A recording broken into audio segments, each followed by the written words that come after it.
Hello, everyone. This is Bertina, your host for Spiritual Sanctuary.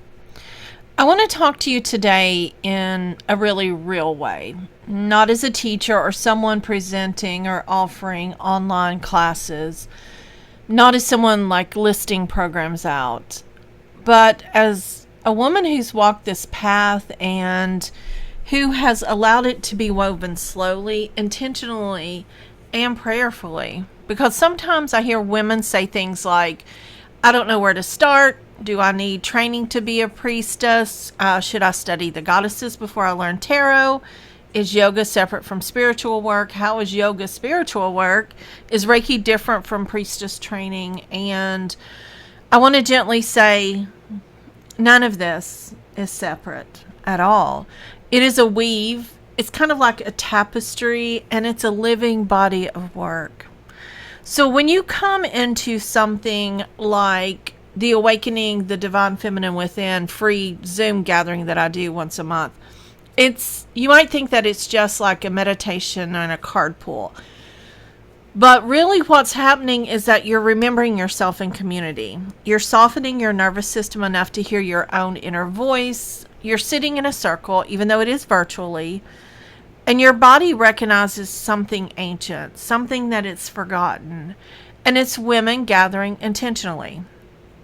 This isn't small, it's not basic, but it is the root. And then maybe you come to Somatic Yoga, and then you remember that spirituality is not floating above your body. It's inside your hips, it's in your breath, it's in your spine, it's in your jaw. And then you realize how much you've been holding on. And then you realize how often, you override your feelings. And suddenly, yoga's not an exercise. It is not a butt-crunching exercise. It is a reconciliation. It's learning to live inside yourself again. And then maybe within yoga, or even separately in other classes, you experience Reiki, or chakra balancing, or divine feminine healing. And you understand that what you've been carrying is not only emotional, it's energetic. There's the tightness in your throat and the heaviness in your chest. There's the exhaustion in your solar plexus. And you realize that energy work begins to untangle what words couldn't reach. And now meditation deepens. Meditation deepens because your body feels safer. Your energy is clear. And when you sit to meditate, you're not fighting yourself anymore. You're listening. Do you kind of see how this flows? Nothing is random. People ask me all the time, what does this have to do with priestess training? Can I just do this or can I just do that? And this is my explanation. One of the hardest things that I have getting people to do is journaling.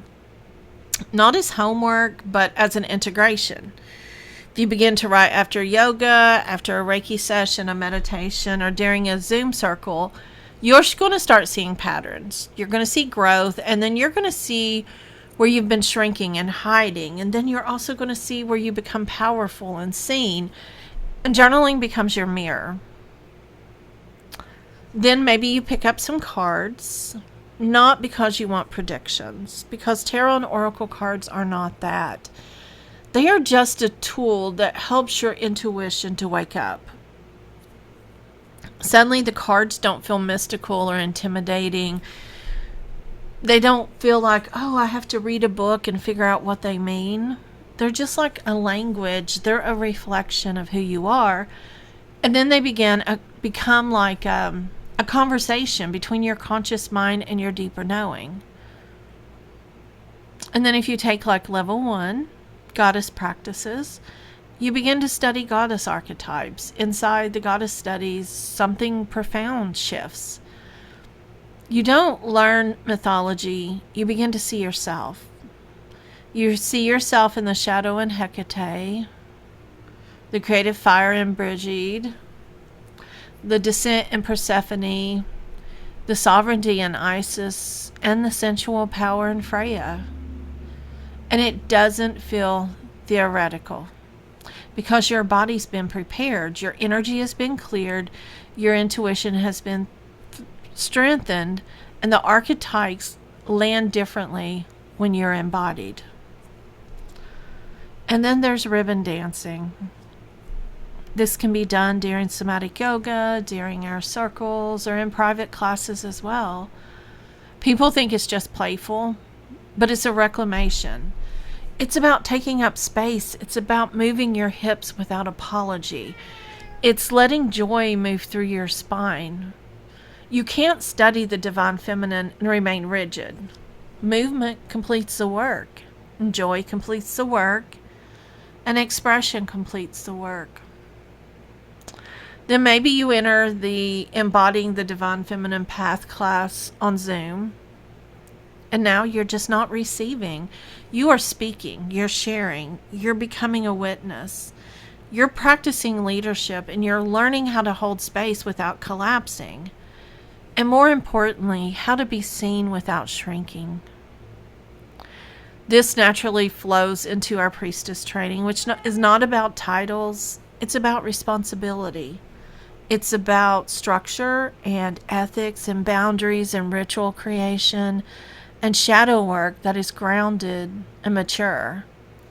Once you're intuitive, once you're energetically clear, leadership becomes organic, not performative, but natural.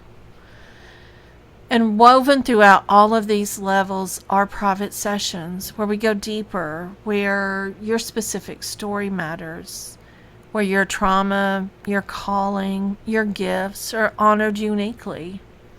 This isn't separate from the path. It's the thread that customizes it.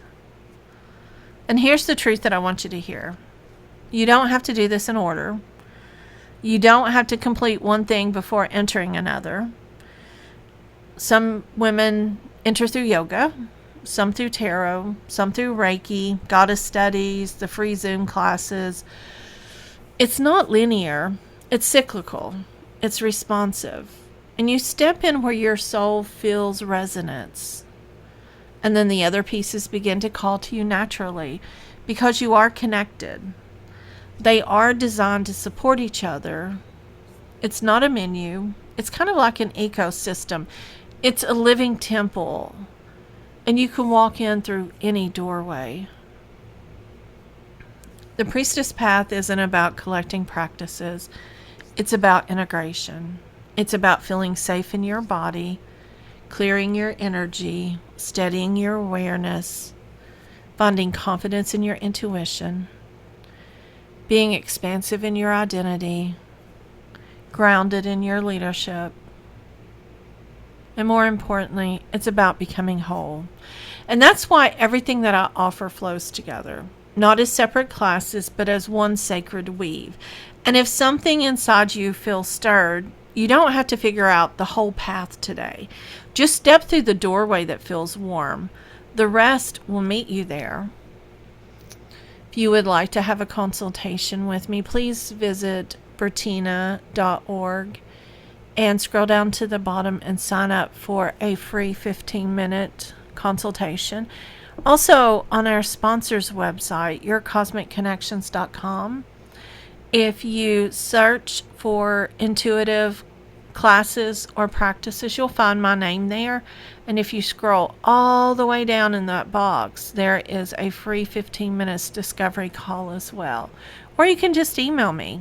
It's pretty simple to get in touch with me, social media or anything. My name is Bertina, Bertena, and everything on social media has that with the number 11. And I promise you, there's not many of us around. I really do hope that you join us on this journey, because I find that when we find connections with things that maybe resonate with us, you may think, oh, I don't really like yoga, or I don't like the goddess studies, but I really enjoy healing, or I really enjoy intuitive stuff. You're going to find that as you go through, it's going to connect. It may not be your favorite thing, but you're going to understand the connections between each one of them. So, again, I look forward to meeting you on your path wherever you are. Have a wonderful day, sisters.